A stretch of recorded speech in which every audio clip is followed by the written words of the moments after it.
Well, good morning, everybody. And it is good morning for me this week as I'm coming to you remotely from San Jose, California, where we are about to run our first commuter retreat out here in California. We've run these before, and we'll explain to you in a minute what we mean by commuter retreat. But we have around 100 people coming today for a weekend to hear the message that we've been sharing across the country and across the world. Um, right back to when Clarence started doing it back in 1966. So we're super excited. So it's 9 a.m. for me here on the West Coast. I flew in yesterday. It's 11 a.m. for our central time zone friends, and it's 12 noon on the East Coast where Cass and Lisa are, and our East Coast volunteers. And for all of our volunteers and friends in the UK, it is 5 p.m. So welcome, everybody. My name is Tom Williams. I'm a recovered alcoholic, and this is Recovery Live, where we talk about everything recovery. And today we are going to talk about the retreat and where this came from and what's going on this weekend and what we think is going to happen and what we know is going to happen and the future of these kind of things out here in California. And so we'd love any of your questions, anybody that's on, if you have any questions or comments about what we're doing this weekend, we'd love to answer them. Joining me today is one of our regular guests. This is her home state. She's here, and she is our really lead trainer and senior volunteer out here in the West Coast, but she's kind of a senior volunteer for us nationally. Anyway, so I want to welcome Alicia to the show. Hello. Morning. Good morning. Laura's coming. She's coming. So I'm not going to be alone. And I have dogs. Look at this. Oh boy. I'm staying in one of the leaders' houses. And they're so cute. I didn't know that Alicia was such a dog lover, but she is apparently. Wait till you see this one. Look at this. Wow. It looks like a stuffed animal, right? Oh my gosh. Okay. Sorry for the distraction. Something tells me that Alicia is going home with some surprise for Timothy. I want to text him. Get ready, brother. Oh my gosh. They're so cute. You're getting some guests. I picture that he might have a soft spot for that, though. He might. Yes. Yeah. Maybe. This is Yogi, and this is Bear. Yeah. So we're all out here, guys, to put on the first commuter retreat.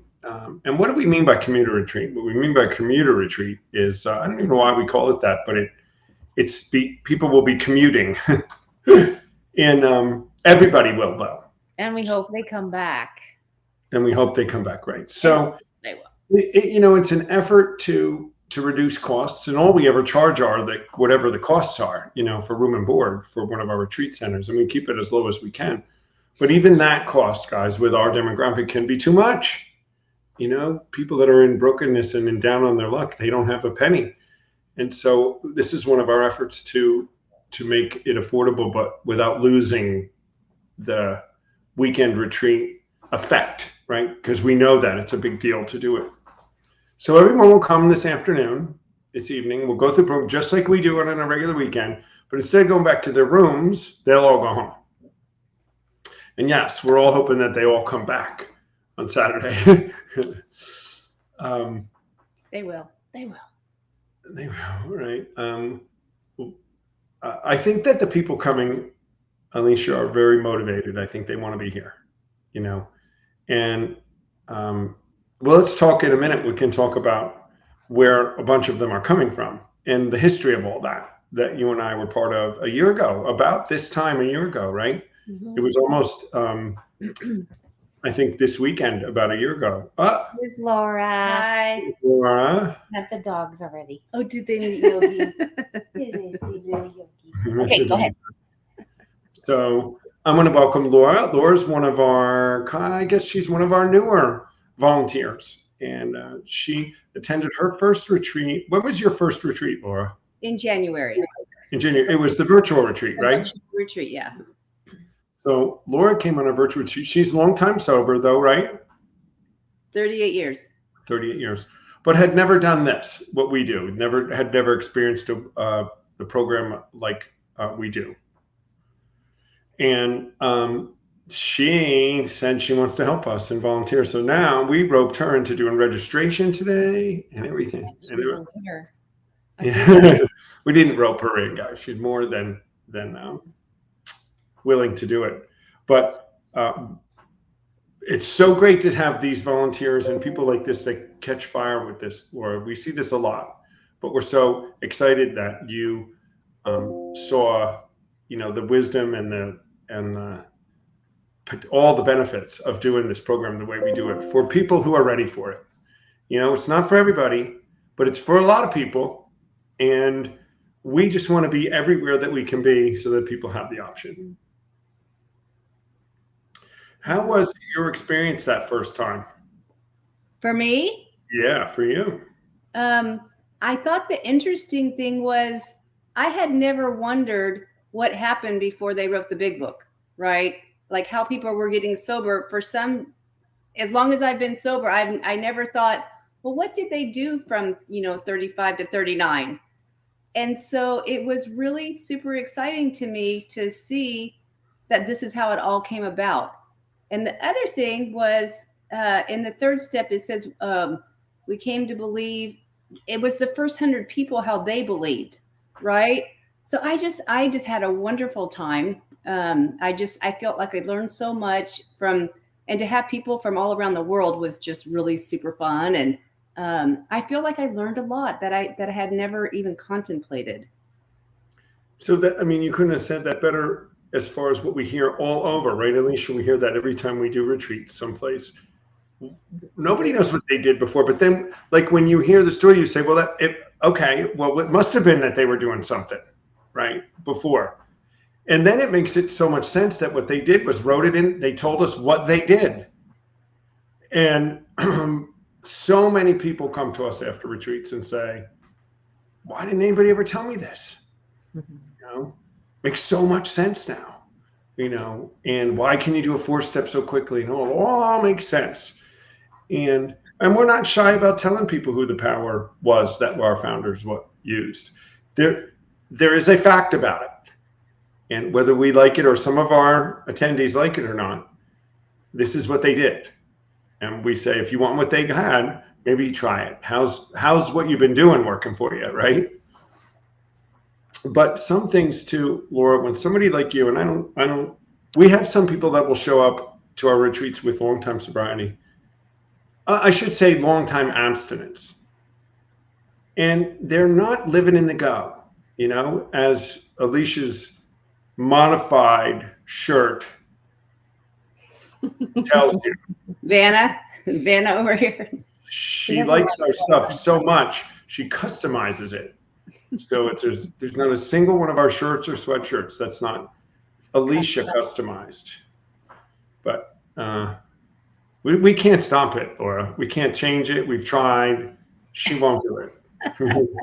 There's always one in the crowd, huh? There's always one. We can't stop it. But as we were talking this morning, both breathing heavily as we were working out in separate places, that was awesome. But we get some longtime sober people that'll show up who are they've been kind of white knuckling their whole life and they haven't gotten the release. And that's another thing that really motivates us. I know, and Alicia maybe was one of them actually, because Alicia was a long time sober just 2 years ago, right, is when she joined us. And this freedom. So everybody from the person who will show up tonight drinking today, because we're going to get that, to the person with 30 years who's never heard this message. We're here for everybody to give them a freedom, a new life, a new clean slate that they never had. We see it every time we do this. And let's bring Don Z has joined us in the backstage.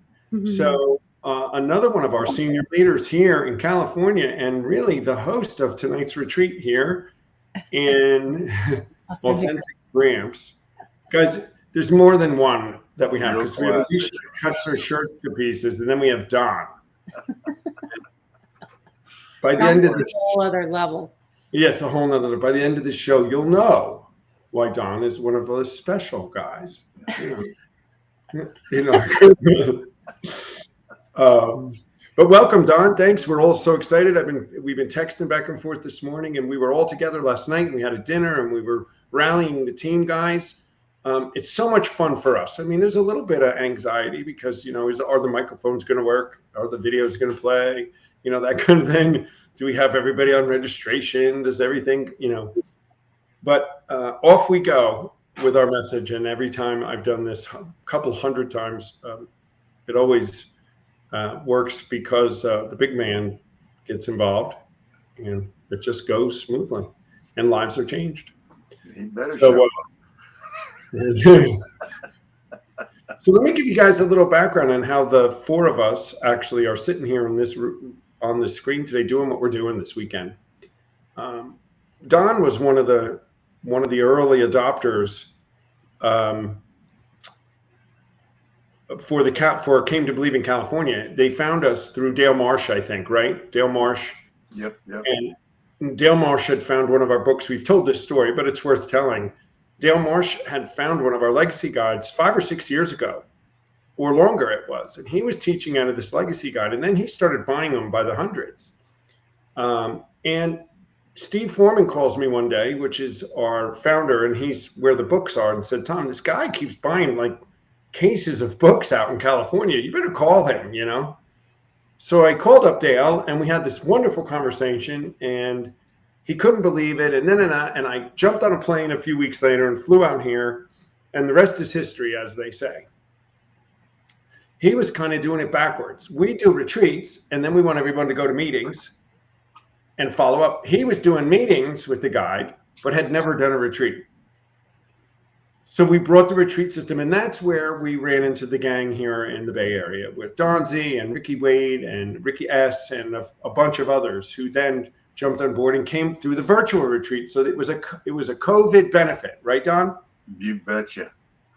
It was great. I mean, without that, and you hit the connection just about right. I mean, our keynote speaker for the retreat, for the commuter retreat, Daryl had something to do with the Dale Marsh thing also, and how he and I met, and got introduced. So, I mean, it's just so cool to just see how the anonymous God of all recovery just kind of puts people together for his purposes when he wants them to be there.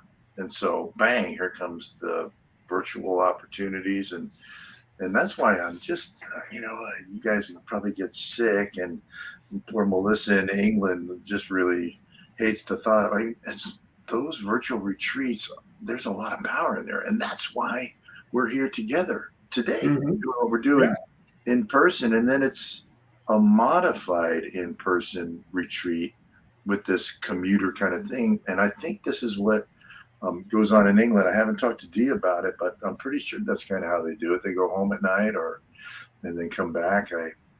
They don't. They all stay. So they don't, but they'll do it. They may do it in the future. Mm-hmm. Yeah, but I mean, this is it makes it affordable for the demographic that we're trying to reach, and if it wasn't for some unbelievable benevolence on some parts of some involved individuals, the 20 men and the 20 women from City Team probably wouldn't be able to be introduced to what's going on here this weekend, even though last year in this month we went and there were 72 people that were infected in person when we did the in-person retreat at City Team, right? So bang, here we are now. And this is another thing that's exciting about this weekend. There are volunteers that are going to be listening to Fifth Steps that this is their first retreat. So they're just going to get immersed in this thing tonight, where they share their founder's way of doing the 4th step and the 5th step with somebody. And then they're going to listen to other people that are just going to get swamped by the way that God really intended recovery to be: simple, effective, and quick. Let's go. I want to say hi to Jamie West. Hi, Jamie, and Sonny. Fine, Sonny. We haven't seen you in a while in our audience here, but I have this Kentucky trip still coming on my mind. I've been reaching out to Darcy to see when there's a good time to come to Kentucky to see if we can get you guys all rolling with one of these kind of retreats right there. Dave from England is with us, so we've got people from the Midwest with us. I think we got West Coast people. We got England with us today, and Jamie, her first retreat was virtual too. So you're right, Don. I mean, and we ran 15 of them during COVID, guys. We've said this before. So we ran it was very effective. And then we came right back on ground. So we're doing them, kind of mixing them in now. We're going to figure out when we'll do another one. But it's the whole reason that we are in here, Don. You're exactly right.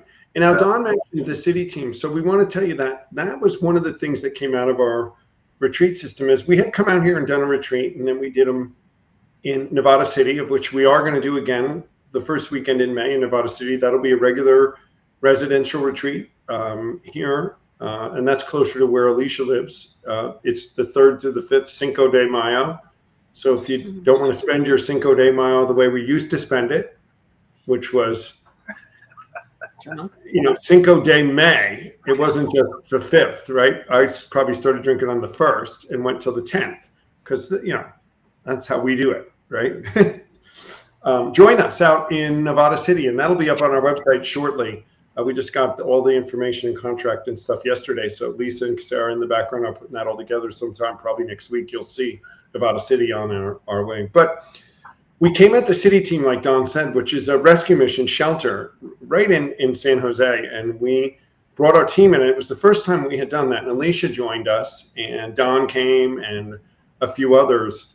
And we took these guys, men and women, through the steps there at the mission. And it was a big success. It caused ripples that went back through their whole organization that are still being affected today. And so on this retreat, and Don is exactly right, through some benevolence of some generous peeps behind the scenes, we're bringing 50, I think, total people out of the shelters to the commuter retreat this weekend. Now, the guys, they get to come and do this for free. And it's a very low cost anyway, this one, because we've set this up this way, as Don said. There's some food, just some expenses. It's very low cost anyway, but they're coming for free.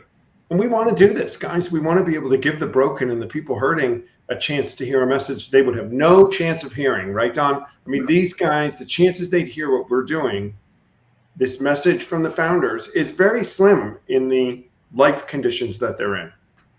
Well, what I got to share about those graduates from City Team that are no longer in the program, they've moved on. They've got new lives.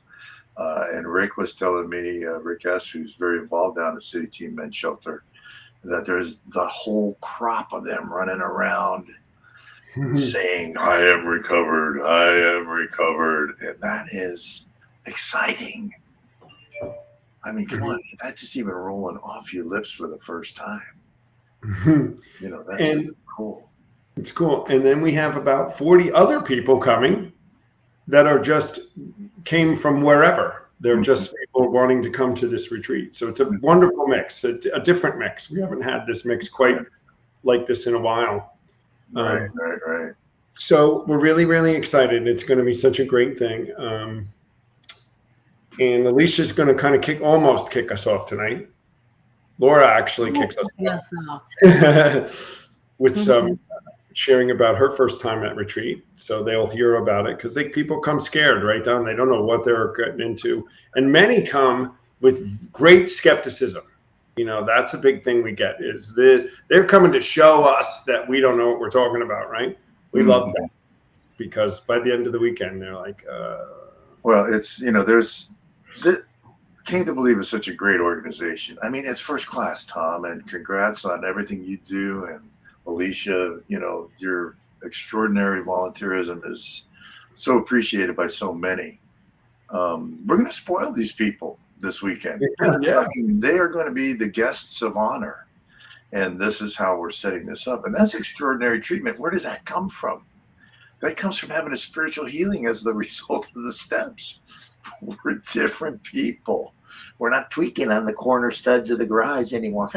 You know, all that good stuff that we did. And then in a blink, here we are.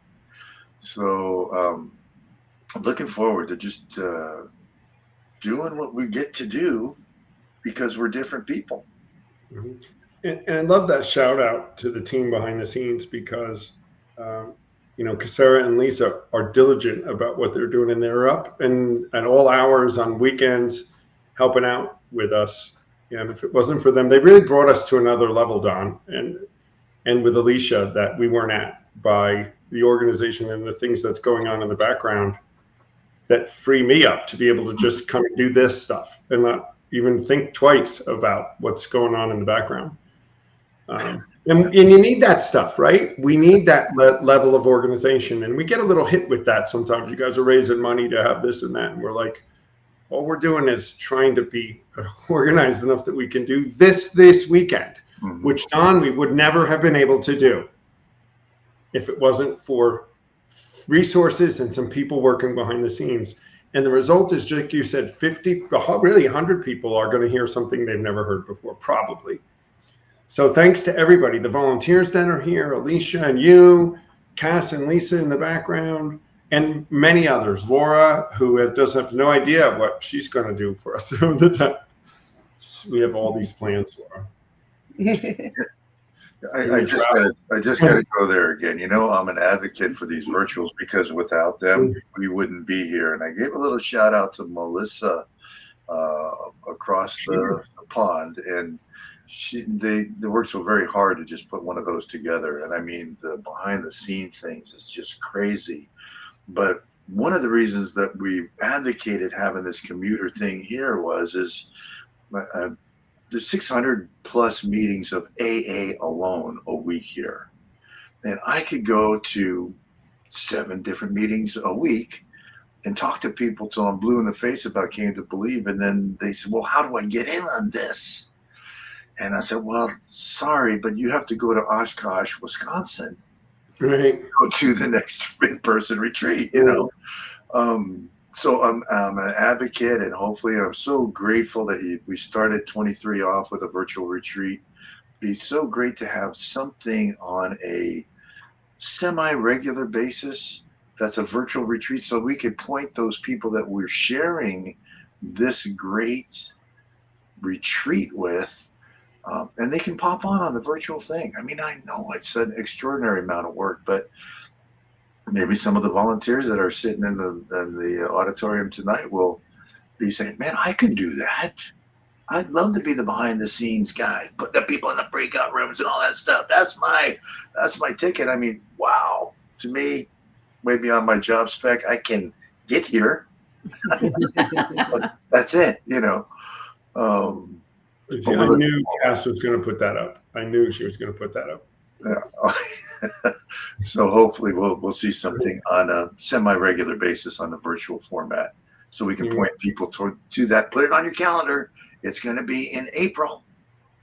You know, another virtual for virtuals. You know, that's what I'm just advocating, kind of giving Tom a nudge on the screen here.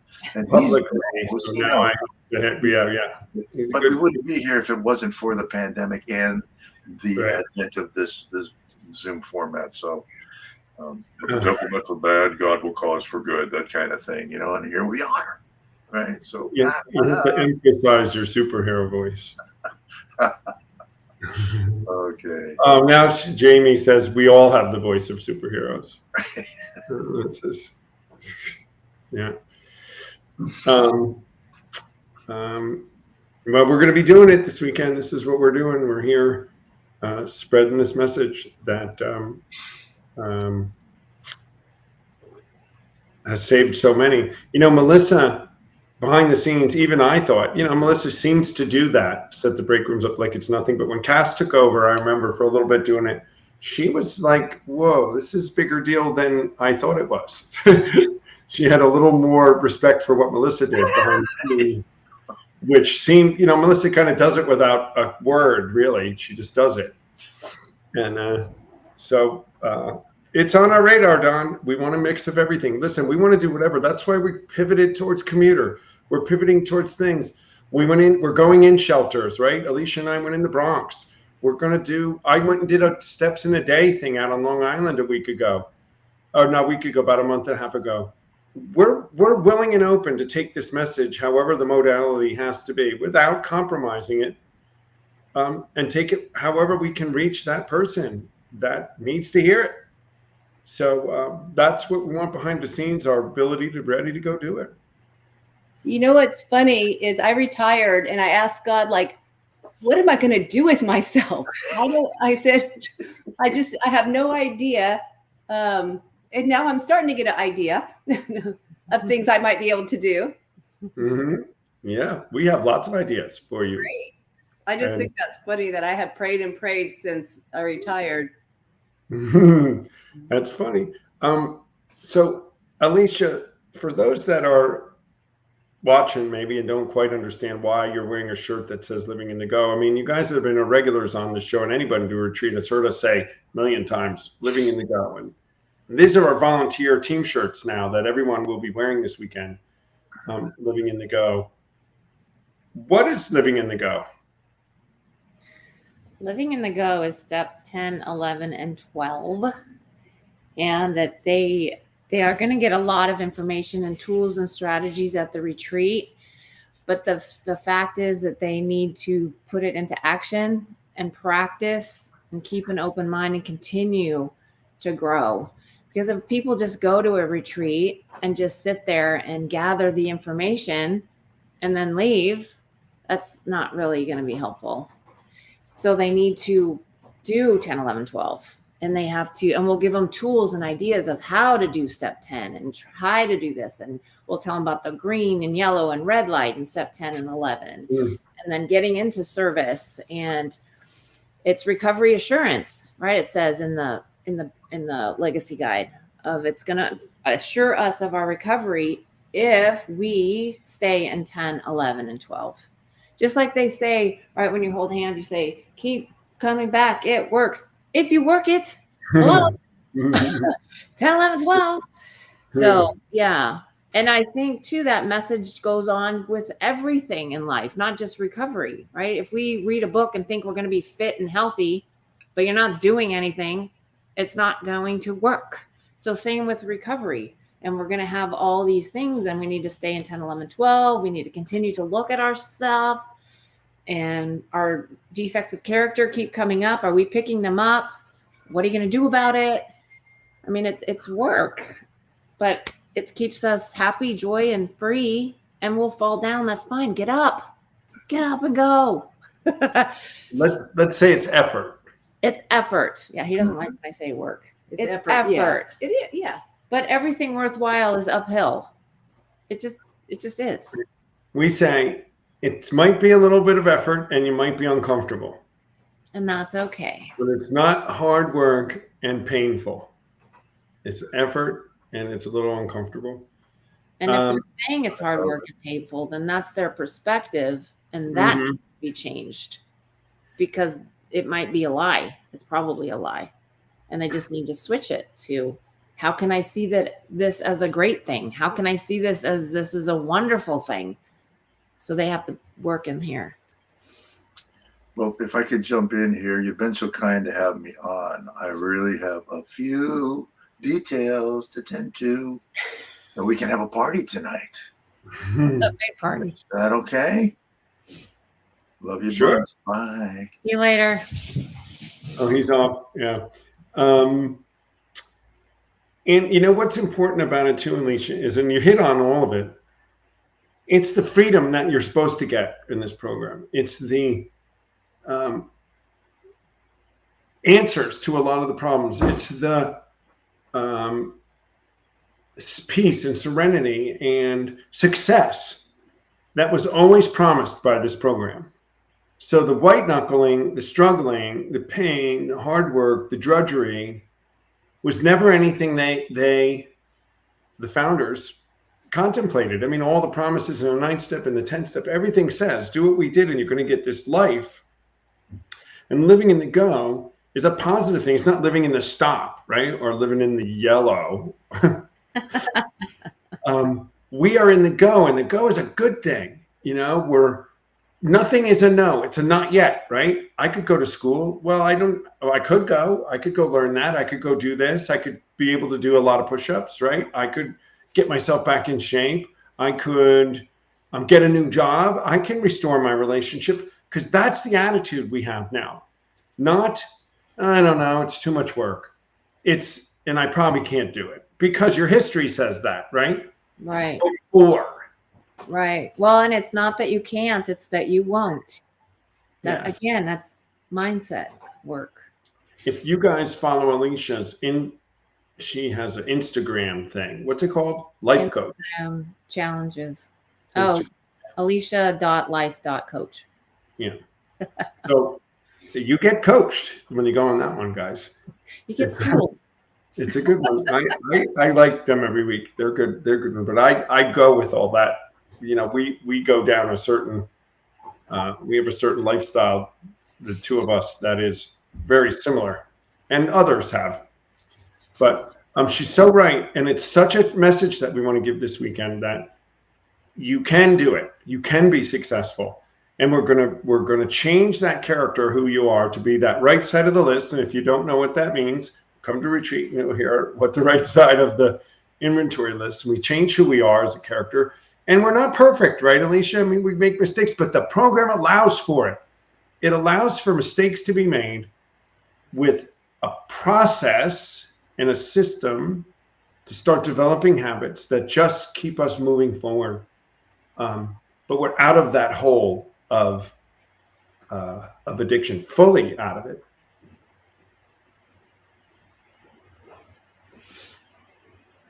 Dee says she's dyslexic. This is Dee from England, yet she's finishing her master's dissertations by the grace of God. We see lots of this, guys. We see lots of people go back to school and do fabulous things. And lots of people start businesses and do all kinds of things. And that's what we're supposed to do it. Jamie says nobody's perfect. I think, right, Alicia, we're not perfect. We're just never wrong. You're never wrong. I'm wrong a lot. I'm okay. When we're wrong, we promptly admit it. Yes. Yeah. We were kidding around Don's wife last night, and she was like, I don't argue with Don. I'm just telling him why he's so wrong. You know? And those two have a fun relationship together, though. Wish maybe someday I'll have somebody that I'll be in a nice, fun relationship like that. That's what I want to. So we're very excited, guys, for the things that could come in the future. You know, what the future will bring to these broken, hurting people. And it can start after a weekend. It can start Monday morning, where they can get up and say, okay, I have a clean slate today, and I'm going to start over again, and I'm going to start differently. And I have a bunch of people supporting me behind the scenes that can help me with this, and I'm going to take my life back. And we know that will happen, because it happens every time.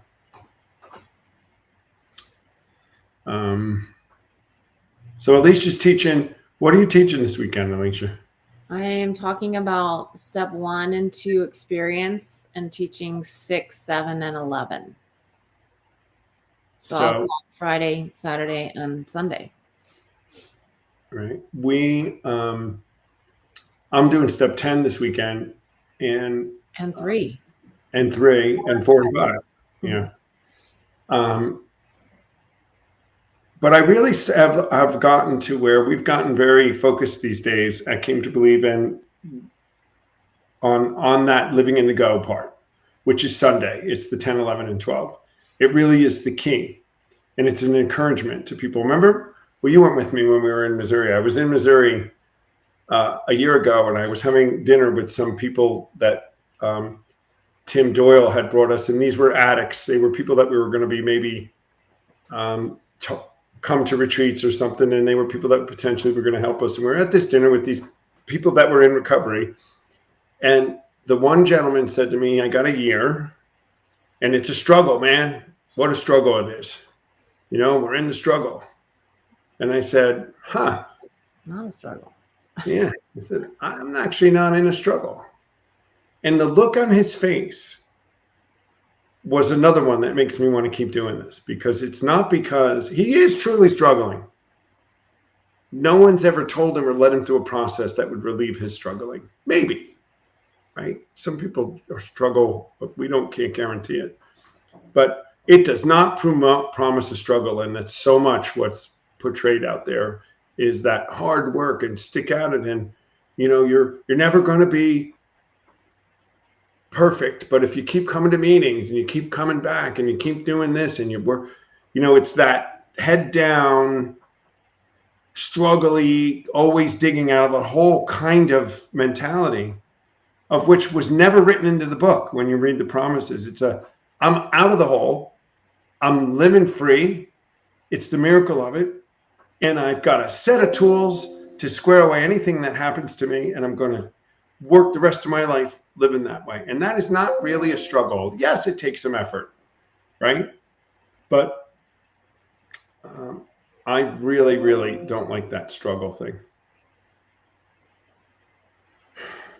Again, I think it's a perspective, don't you? Like, he's concentrating maybe on the problem, and his perspective might need to be switched.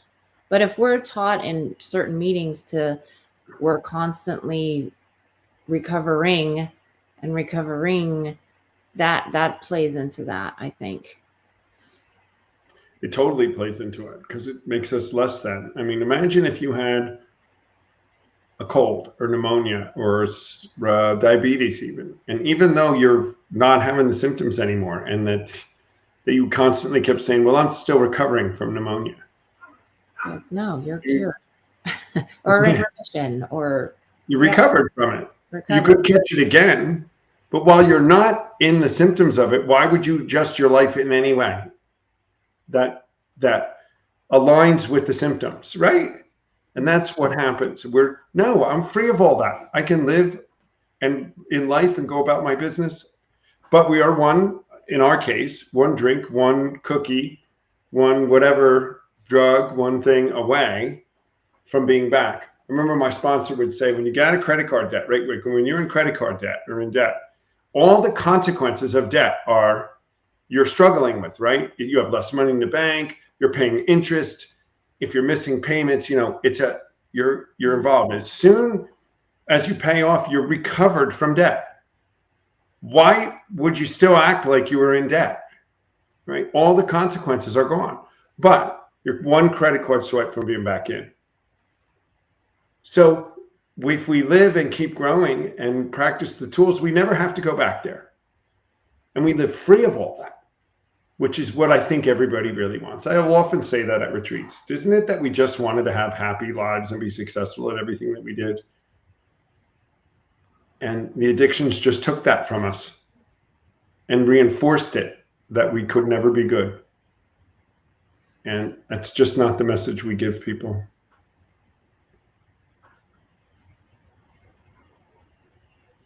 So what are you looking forward to this weekend, Laura, being that this will be your first basically in-person retreat? Meeting people where they're at and listening to them and just, hearing where they're at, and then offering what we have to offer. Wait till you see the faces change. We see them in the virtual retreat, but when you see them in person, the whole countenance change over the weekend. Mm-hmm. And watch those cranky people come in today that are going to be all uptight, because they will be, right, Alicia? Yeah, they'll be a little quiet. The room will be a little quiet, even though there'll be 100 people in there. And then it just changes. I do think this is the best time to meet them, when they're probably as down as far as, it's probably the best time to hear a message of hope, right? Because they're struggling. I mean, it's hard when people come in, they have a house and a car and a $200,000 job, and they're like, Mm-hmm. yeah, Mm-hmm. Mm-hmm. So I think it's a good time. And then let Jesus do the work, Exactly. He calls everybody and he heals them, and we're just the vessel. We're just the vessel. this shelter thing has really taken off with us. And I think Alicia knows, but I was in New York City the night before I flew out here, speaking with the CEO of the Bowery Mission, which is a large mission in New York City, about partnering at some level to have us be a piece. And one of the solutions, one of the options anyway, that they would bring in there to help people with their addictions.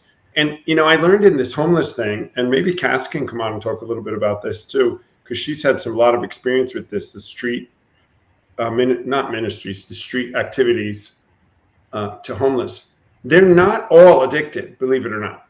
Addiction is not it's not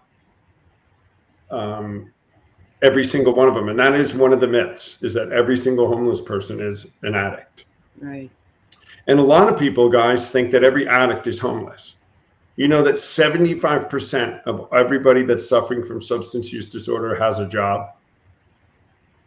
So most addicts are in the workforce right alongside of us, working, costing companies money, calling in sick when they can't, right? Not performing well, doing those things that you can't do. But we're really wanting to open up. We seem to just be going that way, is where we're going into reaching out to these groups of people that are on the street, and some are in the levels of brokenness. There is addiction that's rampant within the homeless community, as well as it is in the not homeless community.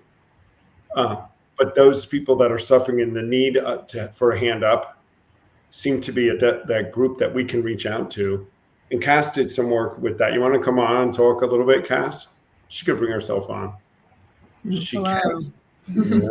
Like, come on. Surprise. I was here the whole time. But Cass has done some work with going out on the street and reaching out and just serving some people that weren't ready for recovery. They were not there, but that there's a level of service there. There's a level of true love, of real empathy that we can show. And we want to partner with that. Tell us about how that hit you when you were doing it, Cass. I know it was tough for you at the beginning, right? Yeah. The first time I went out, I was scared. Not of people, but I was scared that I wasn't the right person that was supposed to be there. That I wasn't going to have anything to say that would help them, that I would say something that would make it worse, that they just wouldn't connect with me, and they'd be like, why are you even here? What are you doing? That was not the case. I think the most important thing that I did was I just listened, and I kind of stayed in the background until someone approached me and they just wanted to talk. And I let them lead the way. I didn't ask them questions. I didn't pry and try to force Narcan into their hands or talk about recovery services or, detox, this, that.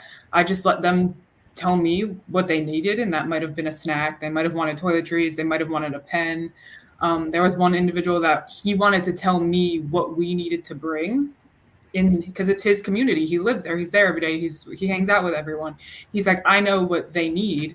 Can I tell you? And I'm like, yeah, let me get a notepad. And we sat there and he told me everything that he thought we should bring and what supplies. So I think that was the most important piece when you're in that population, is that you let them lead you. I don't live there. I'm not experiencing that, nor have I ever experienced that. So how could I possibly know what they need and what they're looking for unless I just let them tell me and I just say, okay, write it down and let's do this. So I think that's a really big difference when someone is they're in it, they're living it, this is their life. They barely are having their basic needs met. They're not looking for anything else because they're focused on a roof over their head, being able to eat and staying alive. So why would I bring in a whole nother thing for them to try to tackle that might actually scare them and make them feel bad or feel worse? You tell me what you want, you tell me what you need, and we're going to work with that. And then one day, if what you need aligns with, going to a retreat, or you want to go to detox, or you want to go to a 30-day rehab, things like that, then that's fine too. We'll find those resources and then we'll just work it. But it's literally just working together with people, and not you trying to fix someone or you try to work for someone. You have to do it together. And I think that's what you're doing in a retreat, is there might be speakers and leaders, but the whole idea is that you're all there together and you're passing it off every step of the way, going through the steps in that weekend, because now it's not, you're working together because it's fluent. We're going through all the steps, and then here's meetings that you can attend. And I think that's what's really important. It's the really important thing that you said, Cass, which I'm hearing more of, and bunch of us that are in the recovery world don't get, is we got to let them tell us what they need. We want to meet them on the streets and tell them what they need. And the gentleman who runs the relief, City Relief in New York City, Josiah, I forget his last name, he said, somebody asked him in this panel, what is one of the myths that people think about the homeless? And then, he goes, here's a guy that you have no idea. He didn't sleep for 24 hours. Something happened. They're sitting he's on the side of the street. He gets up and he's a little bit, you ask him if he wants to something, and you have no idea what he just went through. He's like, no, I don't want that. And you think, wow, this cranky person. But had they said, what do you need? You get a different answer. And that's a different thing for us guys, Alicia and Laura. I think that we don't do this. We're going to start doing it maybe some where we go out and talk to these people. But Cass has done it because they come to retreat. We know what they want, right?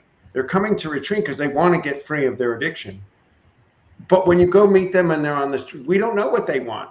And our ability to be able to not tell them what they want and be able to go and find out, it's really the right way to do it. That's what they say. That's your answer in to making relationship with those that are in whatever part of brokenness or struggle or hurting or that they're in.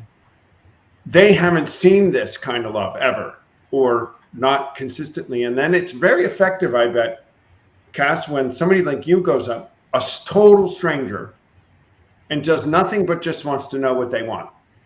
Imagine the effect that would have. Yeah. And I feel like I was just maybe think about when Jesse was on and we were talking about just situations where there's individuals that are asking for money, and some people are like, well, I don't know what they're going to use it for, so I'm going to buy them food and things like that. And I think part of that conversation was that, again, you don't know what they need.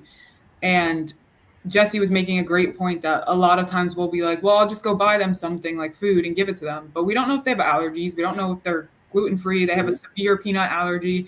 They just don't like that food, so they're not going to eat it. We're just assuming that, at least I'm giving them something, which isn't good. It isn't the right mentality. And even with money, she explained it like, you might just be saving their life. Like, someone could be on that last brink of about to go through DTs. They could die, and they just need a little shot of vodka, and they're like, can I have $2? Sure, I don't care what you do with it. We had this conversation, and after she talked to me about, I told her how I always get really, I feel bad, and I feel anxious when I generally don't have cash. I really am bad. I just don't carry cash anymore. And I feel bad because I'm like, I don't know what to do. And my instinct is to hide, don't make eye contact. I feel bad. I don't know what to do. I'm panicking, looking for anything in my car or if on my bag that I could give. And she was like, just address them, tell them. If anyone else came up to me and asked me for something, in a store or something, I would just say, oh, sorry, I don't have that. So it's why not? Why isn't it the same thing? It's a person asking you for something that you don't have. And I did try it. Someone asked me if I had some money, and I turned back. I said, no, I'm so sorry. I don't have it today. I don't have any cash on me. I don't carry it. But I really hope someone, the next person that comes by has it for you. And he, and I shook his hand. I asked him his name and just said, I hope someone has that for you. And he was like, thank you so much. You're the first person to even acknowledge me. I don't care that you don't have the money. Thank you for just acknowledging that I'm here, speaking to you. And I feel like that just goes with everything. It's that one step. There's people, everyone that's coming to retreat, everyone that's maybe in the streets, they're all humans, and they're all going through an experience that maybe we can't exactly relate to. I've never had issues with substance use, but I came into this field and I sat there and I listened and I learned, and I've heard countless stories. I have friends that are in long-time recovery and recovered, and I've sat there and went step by step through their entire story, and I've learned from them. And now when I speak to someone, I'm not afraid, because I'm like, I may not be able to sit there and say I experienced this, but I can say that I understand. And if I don't, I can say, explain it to me and just tell me. And then we go from there. So another great point you made, Cass, dealing with is that one of the guy from the Bowery Mission said, one of the fears of people when they're confronted like you were by somebody is that you're afraid you have to solve the whole problem. And because you can't solve the whole problem, you might as well not do anything. And it is such a myth. And that exactly just saying, hi, I can't do that, but I can do this for you. And just acknowledging them. It really is a growth edge for us, guys, all of us that are on this, to understand that we can do something. We got to listen. And they're people. They're people that are in a state of whatever. Like we say, we're a person who's suffering from substance use disorder. We're not an addict. We're not. You're a person suffering. So great things for us all to learn as we move into trying to go even further out to the least, the lost, and the lost, as we say, to reach out to the most broken, the people that need the most help. We're doing it this weekend, guys. Laura and Alicia and Cass behind the scenes. We have a bunch of people coming that are maybe just one step above this that we're talking about. It's some skills we're all going to develop. We're going to get out there. We're going to get out of self, and we're going to get in their heads, and we're going to do whatever we can to help. And then when they're ready, if they want what we have, right, Alicia, we're going to show them how they got it. And we're going to get them to live in the go. And if not, we hope they do something to get free from whatever it is that has them in their bondage. I want to thank everybody for being on today. Much more coming about this, guys. And I think you're going to hear us do some live stuff from some of these missions. And we've done it before. And we'll do it. And we may have some testimonies over this weekend. And there's some really great things coming from behind the scenes here. I came to believe as we begin to move out and just live in the go ourselves and reach out to all of those that are hurting and broken at whatever level and give them hope, friendship, connection, piece of food, $1 maybe, right, Cass? Or whatever they need. Take them through a workout, right, Alicia? Teach them how to eat, right?